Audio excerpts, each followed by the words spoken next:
Hey everyone, this is James from TDB here, bringing you another Inbetweenisode. Today I am going to brew and talk, but we'll be talking about a blind tasting that we did. Denny and I actually already released an episode where we had the XCH7542 as well as the 2004 CNNP 7542, that Essence of Tea cells, which were our respective favorites from the tasting.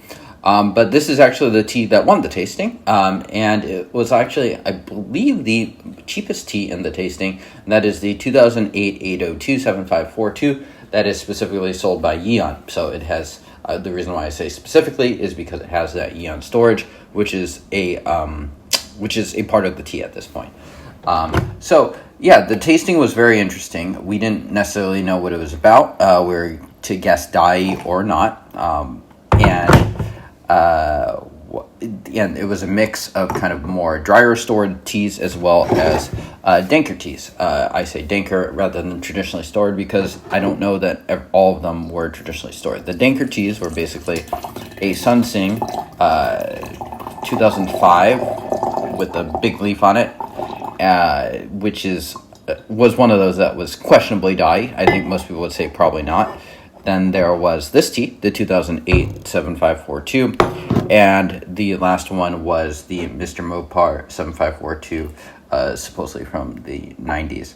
So this is an interesting one because I had actually split a cake with my buddy Garrett when this first became available, and I didn't really drink it that much. I have a lot of tea that I'm kind of slow to get to.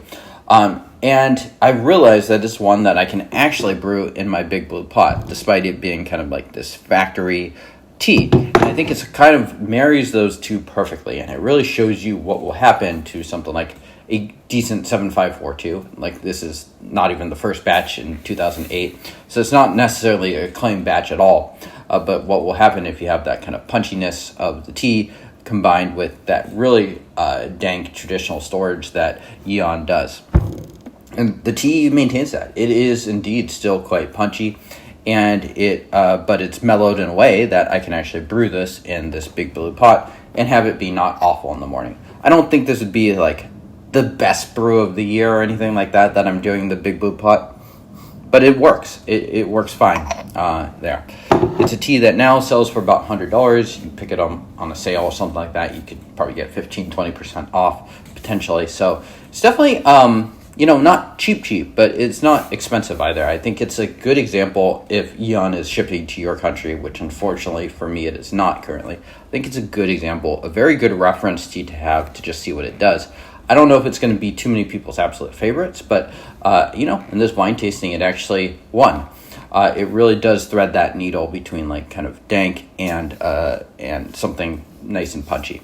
And it kind of gives you an idea of what kind of that old school taste is like. So shout outs to Steamed Milk for doing that one.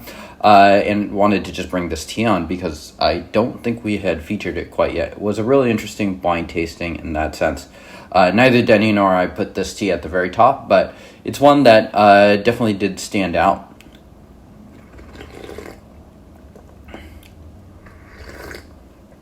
And yeah, having something like the fifth brew here.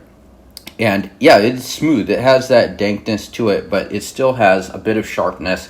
It's still definitely a bit bitter. Yeah, I would definitely say that this is like a little bit stronger than than the average tea I have in the morning when I'm having ripes or whatnot. But it works. I've served it several times, and my wife has yet to complain, which she will do if a tea hits a certain threshold.